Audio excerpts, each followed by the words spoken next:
Irmãos e irmãs, um bom dia. Sejam todos bem-vindos à nossa leitura e reflexão do dia, nesta sexta-feira da 27ª semana do Tempo Comum. A primeira leitura é retirada da carta de Paulo aos Gálatas, capítulo 3, versículos de 7 a 14. Irmãos, ficai cientes que os que creem é que são verdadeiramente filhos de Abraão.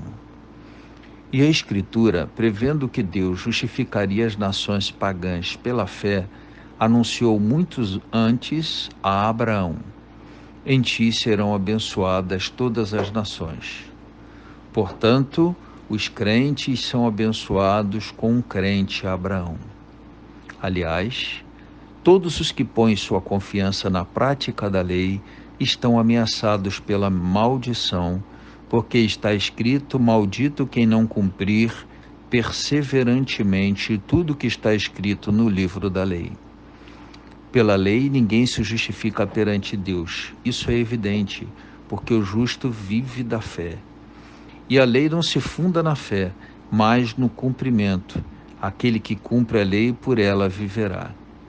Cristo resgatou-nos da maldição da lei, fazendo-se maldição por nós, pois está escrito: maldito todo aquele que é suspenso no madeiro.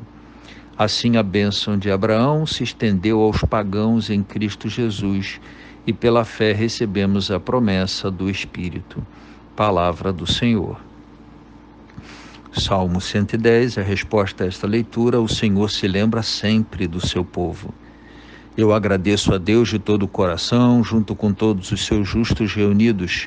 Que grandiosas são as obras do Senhor, elas merecem todo amor e admiração. Que beleza e esplendor são os seus feitos, sua justiça permanece eternamente. O Senhor bom e clemente nos deixou a lembrança de suas grandes maravilhas. Ele dá alimento aos que o temem e jamais esquecerá sua aliança. Ao seu povo manifesta seu poder, dando a ele a herança das nações.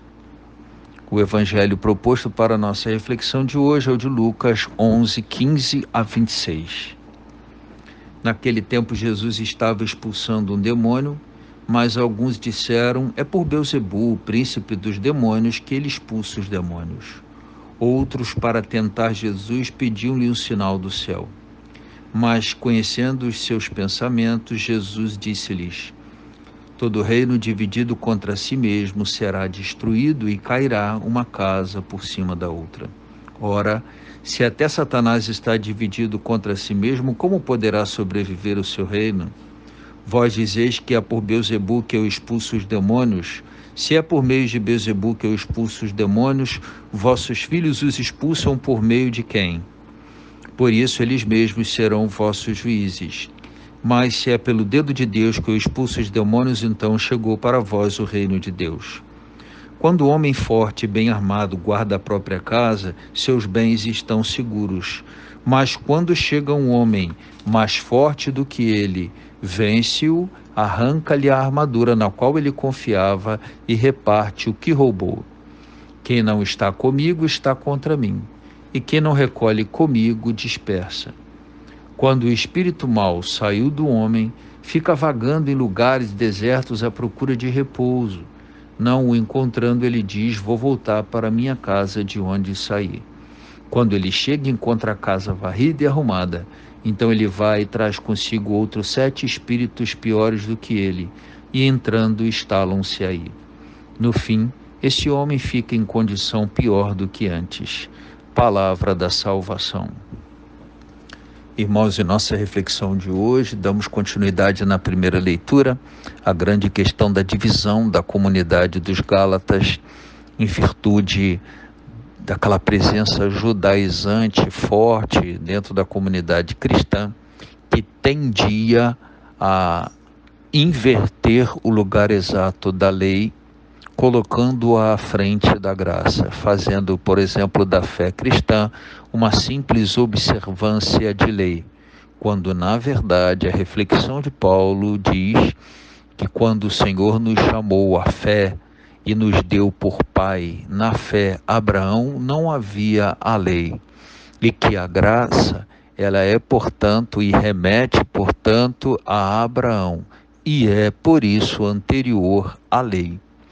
Essa reflexão tenta apaziguar os ânimos dentro da comunidade de Paulo, exatamente com o intuito de deixar claro que é por graça que somos salvos, que a graça é anterior à lei, assim como a aliança no Antigo Testamento é anterior à lei, e a lei é uma possibilidade de viver a aliança e a graça.